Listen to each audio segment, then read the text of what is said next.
காங்கிரஸ் கட்சி திராவிட முன்னேற்ற கழகத்தின் தலைமையிலான கூட்டணியில் நீடிக்குமா நீடிக்காதா என்ற ஒரு கேள்வியை ஒன்று இரண்டு ஏடுகள் முன்வைக்கின்றன. காங்கிரஸ் கட்சியைச் சேர்ந்த ஓரிருவர் திராவிட முன்னேற்ற கழகத்தை சாடி விமர்சனம் செய்து அவர்கள் அறிக்கை தந்தார்கள்.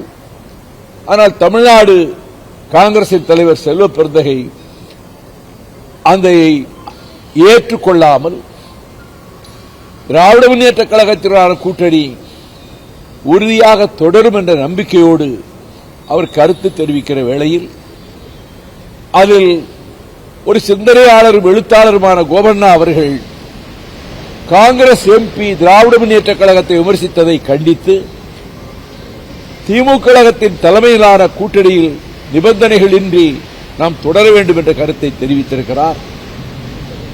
திராவிட முன்னேற்ற கழகத்தின் தலைமையும்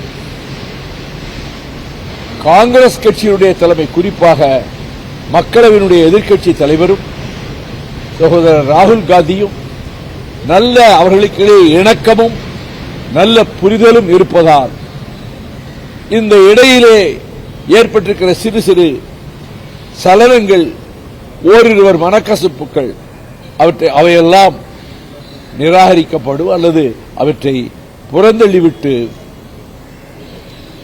திராவிட முன்னேற்ற கழகத்தின் தலைமையிலான மதச்சார்பற்ற போக்கு கூட்டணியில் காங்கிரஸ் நீடிக்கும் என்று நான் நம்புகிறேன். தேர்தலை பொறுத்தமட்டில் ஏற்கனவே உங்களிடம் நான் தெரிவித்தவாறு திராவிட முன்னேற்ற கழகத்தின் தலைமையிலான கூட்டணி மகத்தான வெற்றியை பெறும், திமுக கழகம் தனி பெரும்பான்மை பெறும், கூட்டணி ஆட்சி என்ற பேச்சுக்கே வரப்போகிற தேர்தல், சட்டமன்ற தேர்தலுக்கு பிறகு அந்த பேச்சுக்கே இடம் இருக்காது, வாய்ப்பும் இருக்காது. அதிலே உறுதியாக நான் நம்புகிறேன்.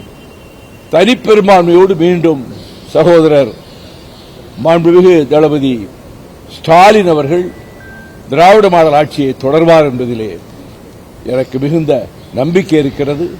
அப்படிப்பட்ட அறிவிப்புகள் மக்களுக்காக செய்வது, தேர்தலுக்காக என்று சொல்வது அவர்கள் கலங்கி போயிருக்கிறார்கள்.